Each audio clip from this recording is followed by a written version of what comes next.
are you? This is very exciting, very, very exciting. I love Nashville. That's one of my favorite towns. I'm here to ask you guys a very specific question.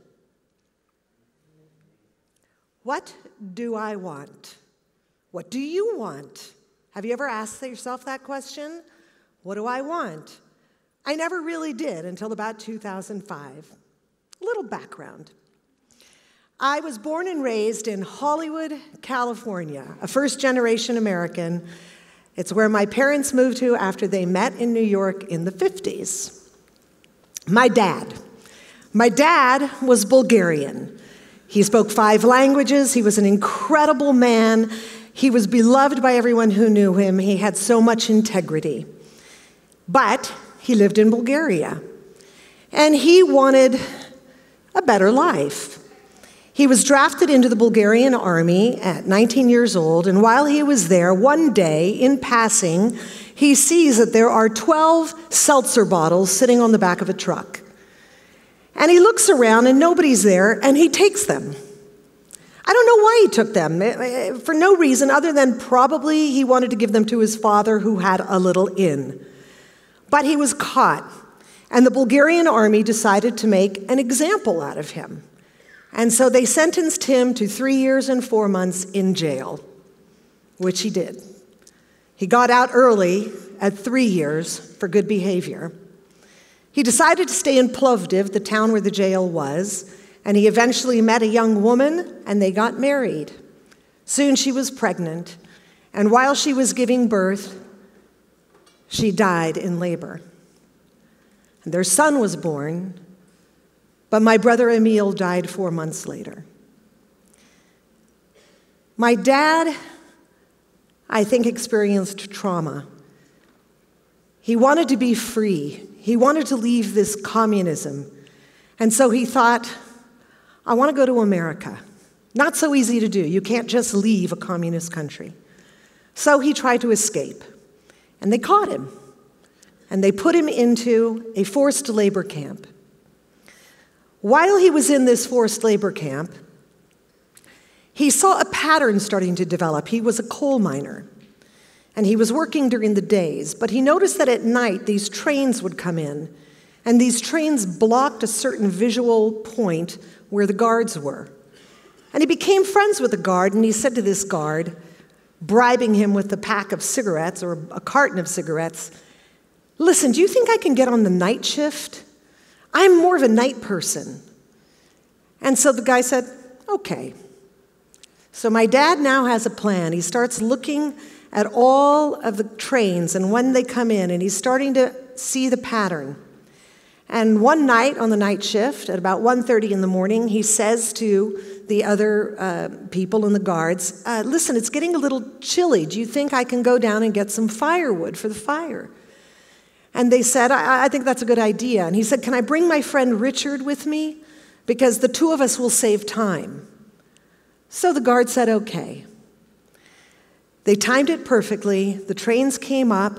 They shot between 2 train cars, and they ran, and they ran, and they ran, and they continued running. And by the time they realized that they were gone, they were too far ahead to be found. They got a job on a boat. Well, my dad did, and he was the stevedore, the guy that shoveled the coal on the boat. And that boat was coming to America. But there was only one job, so he decided to ask if he could bring his friend Richard with him, and they said no. So my dad stowed Richard away on the ship. They eventually made it to Philadelphia, where they left the ship to be in America and never turned back. And that's where my parents met, in New York City, because my dad had the courage to understand what it was that he wanted. He wanted to be free. He wanted to come to America, and he did that. My mom was Greek. My mom was Greek, but she was born in America. And when she was 4 years old, her family, who was doing well in America, and they were all American citizens, decided to go back to their village, which was on the border of Albania and Greece, but technically in Albania. And there, during that wonderful summer of vacation, this little American family was struck with tragedy. Her father died unexpectedly. And my grandmother was now a widow with 4 children under the age of 10. And the American relative said, "Stay in the village. What is a widow with 4 children going to do in America?" And so now you have these American citizens that have left their home back in this village that was not the home any of the kids knew. It was just the home for now. So they stayed, and they stayed for a few years. But wars started to break out, and soon after the war, which was now occupied by Italians that were working with the Nazis, armed guards everywhere, they knew that it was getting rougher and they were going to have to leave. But they didn't know how. Now you have to understand something. When my mom was talking about escaping these mountains, I grew up in the Hollywood Hills. I thought it was going to be like little rolling hills like you see in the movies where the Hollywood sign is. But no, there were more mountains. The mountains were huge. But they came up with a plan. And the plan was this. My family was going to go at night when they weren't going to be suspicious, when everybody was thinking they were sleeping, when there was no reason to think anybody would ever leave in the middle of the night. But there was a hitch. My mom found out there was a letter that was supposed to arrive the next day. And if somebody was not there to receive this letter, the guards would know they had left. This was a tiny village. They would recognize if you weren't there. And so my mom had to ask herself the question, what do I want? What do I want? I want to go home. So she decided to volunteer to be the one to stay behind. Her family went on ahead. She waited. She got the letter. And the next night, she went by herself over those huge mountains to meet her family who was waiting on the other side in Greece so that they could go back to Athens, renew their passports, and come to America. That's how they ended up in Hollywood, where I'm born. And my parents accomplished the most amazing things. They were able to ask themselves what they wanted and take the steps to make it happen. And here I was able to start a career at 14 years old modeling and doing the Brady Bunch. Some might know that episode. Pat Conway. Greg chose me to be head cheerleader, not Marsha or his girlfriend. And I loved my life. And my dad was a bartender, and I remember putting the little coins that he would make from his tip bag together on Saturdays, and those would go to the bank. And I didn't think I wanted to be more successful than my parents. I wanted to be like my parents because of what they did. They allowed me to have dreams, to do things that I wanted to do, to be an actor because of the risks that they had taken. And so I just wanted to be with them, and I never thought that I could have anything else or could even want anything else. Success to them was living without fear, was living in a free country. And then in 2005, I read an article that changed my life. It was an interview that was with Oprah Winfrey. And the reporter was asking Oprah, "I don't understand it, Oprah. How do you do all the things that you do? You have a TV show, you write books, you do speeches, you act in movies, you produce movies and TV series. How do you do it?" And she said, "Well, I know what it is that I want. And when you know what it is that you want, you can take the steps to make that happen." Most people don't know what it is that they want. What do I want?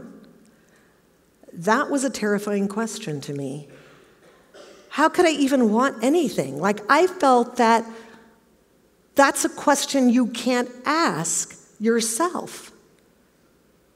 That is something other people can ask, but not me. Why? I had everything.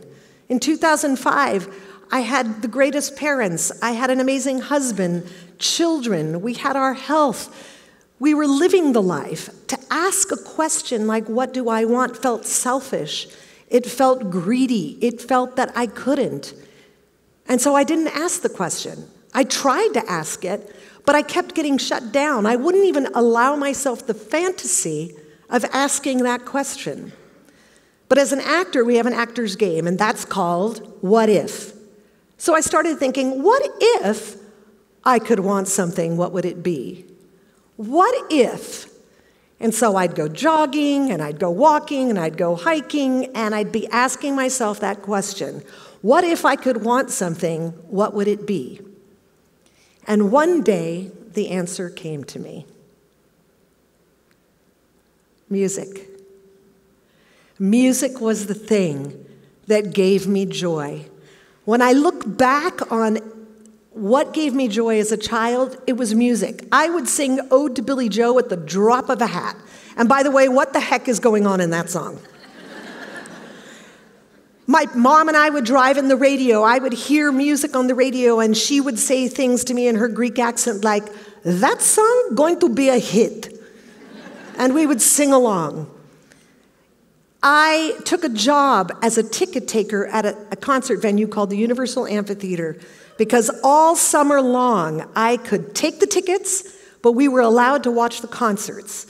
And I would sit on those steps and I would watch the artists come through all summer, all the greats. And I thought to myself, how do they do it? How do they get up there? How do they get in a band? How do you write music? How long does it take to learn an instrument?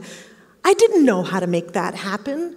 There wasn't YouTube at the time. My dad was a bartender. My mom was a housemaker. Nobody in the business that I knew, but I wanted it so badly. So back to 2005, I get this epiphany of music. And shortly thereafter, I'm having a meeting with my agency. And I walk into the office, and they ask me the typical question when you're having a meeting with your agent. So, Rita, tell us what it is that you want. What do you want to do? And I said the words, music. I wouldn't mind doing a musical. And it felt like I was standing there, like in that dream when you're naked, and everybody is staring at you, and you know it, but you can't move. That's what it felt like. And they looked at me like, music. They had never heard that from me before. So sometimes the universe conspires to work with you, not against you. And I promise you this, the very next day, I got a call, and they said, Rita, you have an offer to play Roxy Hart in the musical Chicago on Broadway. I really couldn't believe it. I called my friend Nora Ephron, and I said, Nora, you know who she is, the amazing screenwriter and director. And I said, Nora, I've been offered this musical on Broadway, Chicago. What should I do? And she said, well, you should go see it. Make sure it's in good shape. So I was like, okay. So I get my husband, I get my daughter, and we fly off to New York, and we go see the musical Chicago. It is fantastic. Everybody is incredible. The Bob Fosse choreography, the jazz hands, the singing, the dancing, the laughter. It was incredible. And during the intermission, I turned to my husband, and I said,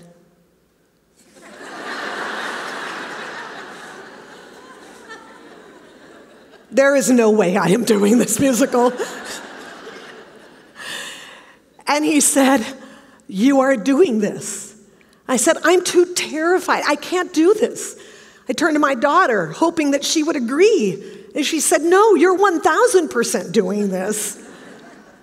And I think sometimes the people you love know what it is that you should be doing before you even do it.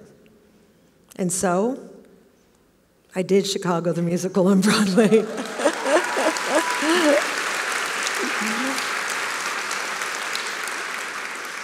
And it changed my life. It changed my life. I got to sing every day. I got to sing great songs every day. I met amazing people. I had a community. It led me to the mission statement, my personal mission statement, that I was only going to do projects that had music in them. And fortunately, I found an ABBA musical called Mamma Mia that my husband and I made into its movie and sequel. I wanted to do a musical based on 70s music and met with a friend of mine who was an A&R guy at a label. And I was telling him the ideas, and he said, well, why don't you make an album out of this first and see if you know, where it goes? And I said, but I'm not a singer. I did a musical, but I'm not a singer. He says, just meet a friend of mine who's a producer. And before you knew it, I was making an album of cover songs called AM/FM. Going to the studio every day, I was so happy. I can't even tell you the endorphin high I got out of singing every day. And then another miracle happened. I met Cara Diagordi. Cara Diagordi was also a gift that Chicago gave me. She's an amazing songwriter, producer. Some of you may know her from being a judge on American Idol. And our dance captain, Greg Butler from Chicago, said, you would love Cara, you should meet her. And we met. And she said to me, Rita, tell me something. What is it that you want? And I said, oh my gosh, Cara, there's that question again. I would love to be a songwriter. I would love to write, but I don't play an instrument. I don't do that. I don't read music like you do. And she says, I don't play instruments or read music either. She asked me a question. Do you have something you want to say? And I said, I have a lot that I want to say. So she said, you know what? I'm going to write those first two songs with you. And she brought in another writer, Jason Reeves, and we wrote my first two songs. After that, I started coming to Nashville, and I met an incredible community of musicians that I write with here in this amazing town of yours. And it was in 2015, when I was working on my first album of original music, things that I had written, that I heard the words that you never want to hear. You have cancer. Couldn't believe it. You have cancer. I was doing a play on Broadway, and it shocked me. And I thought to myself, this is what happens. Every day is one day at a time.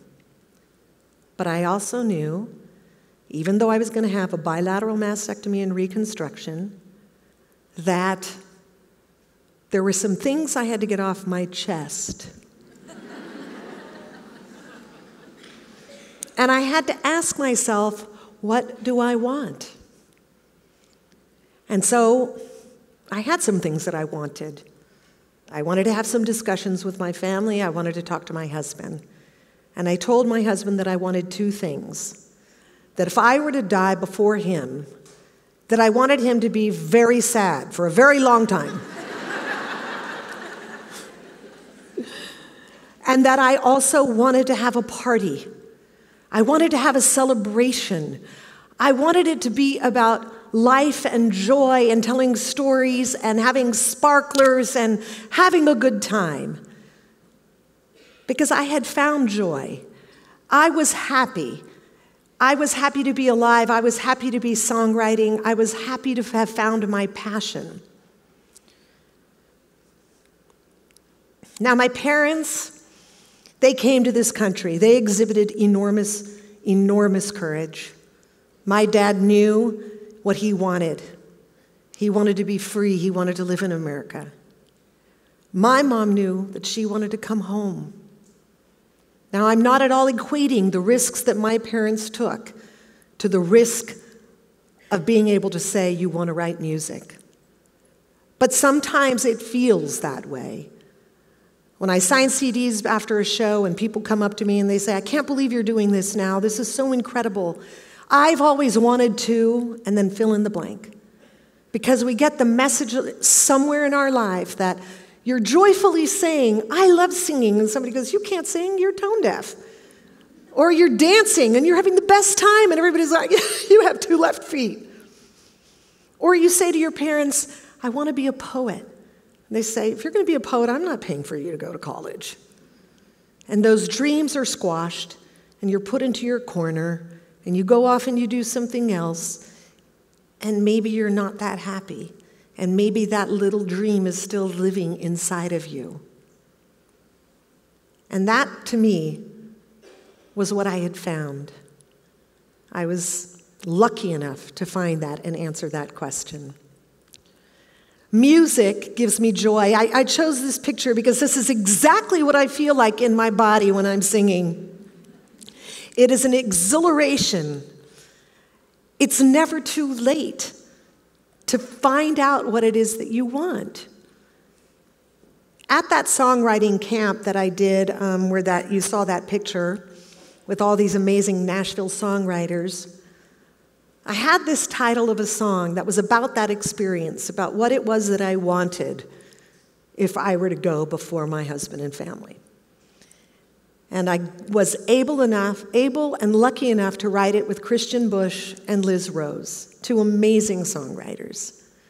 I'm going to sing that song for you. But as we're setting up, I want you to think about what it is that you want. Ask yourself that question. You may know it instantly. It may take you 3 months, 3 years to come up with the answer. But I want you to know that it's never too late to ask yourself that question. What do I want? Thank you.